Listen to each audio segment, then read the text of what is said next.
If you are a computer science student looking for your first internship, yes, you need a resume. In this video, I'll share the resume that allowed me to get my first software engineering internship back in 2019. Before we get started, I recommend that you use a grammar tool and using language tool to help you spot typos and grammar errors. I also want to suggest that you go to the career development department in your school and they will help you create your resume from scratch in case you don't have a resume right now to start from. You are already paying for this service in your tuition, so take advantage. Finally, I want to mention that you want to download, if you're going to use this template, as a PDF because it just looks cleaner. People cannot make updates, they cannot see if there are typos right away, like you can tell here. Therefore, share a PDF version of your resume if you are applying to opportunities online. All right, so let's get started. On the top section here, I have my name, the city, and the state. You don't need your full address here. With the city and the state is enough. Then you have your email. I do not recommend that you type your phone number here because you will get a lot of spam calls. I pay the price, believe me. Then if you have an online portfolio, you can list your portfolio here. If you don't have a portfolio, you want to create one at some point, but for now, you can use your LinkedIn profile and your GitHub account. If you need help optimizing your LinkedIn profile for internships, please let me know in the comments and I'll create a video, in detail explaining how you can do that. Next, we have education.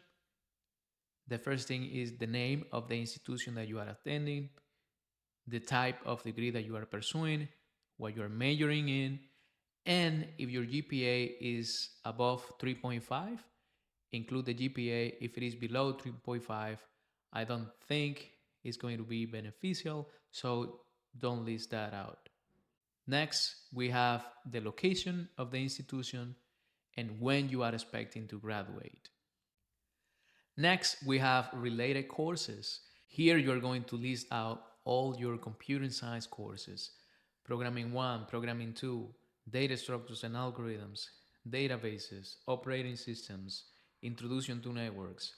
All those classes, list them out. If you haven't taken many computer science courses yet, you can also include your math courses.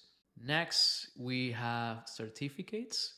You can use certificates to boost your resume because you don't have any relevant experience yet. And you can check the free certificates offered by FreeCodeCamp at freecodecamp.org. Those certificates are very respected in the industry, so I'll recommend that you check them out. You can also get certificates on places like Udemy and Coursera. My recommendation is that you figure out the field that you want to get into first, and then you go ahead and get the certificates in that field. If you want to get into web development, in FreeCodeCamp you can find some certificates for free. If you want to get into mobile development, game development, or whatever, then you can find specific courses on Udemy and or Coursera. Next, we have projects. Projects are critical to create a solid resume without experience.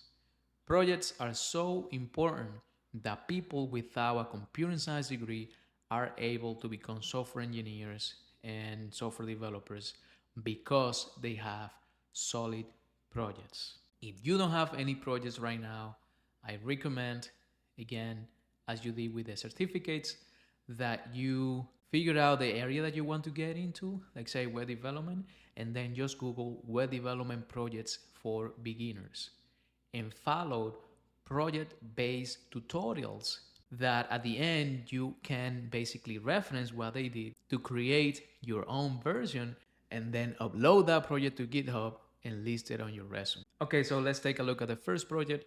Here I'm just listing out the name of it, if it is personal or academic, a short description of the project, what I did, and then a link to GitHub. If you don't know how to upload things to GitHub, there is a video in the description. Under 10 minutes, you will learn how to upload things to GitHub easily. Next, this is an academic project. Again, here I am describing what the project is, what I did, linking to the project on GitHub. Similar here, I'm just providing more information, but just basically what it is, how it works, what I did, and linking to the project. Then we have technical skills. You can group your skills however you want.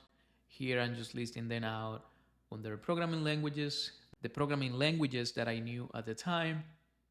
I wanted to get into web development, so I group my web development knowledge at the time into this category. And then others, instead of others, you can do version control and list Git and GitHub if you know those technologies already. If you don't, I recommend that you learn Git and GitHub because those are tools that software developers use on a daily basis. And if you want to get into software development, this is going to be a plus when applying to internships. If you know more things like operating system, databases, you name it, list those out as well. Next, we have honors. If you have any honors, you can list them out. If you have extracurricular activities, such as you are the president of a group or the secretary or whatever, you can also list those under extracurricular activities. As well as if you attend any hackathons, yes, you can also list that out. And that's basically it for this video.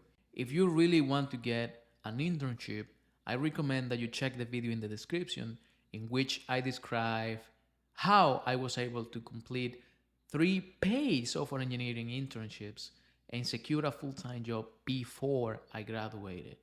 So check that out and I'll see you on the next one.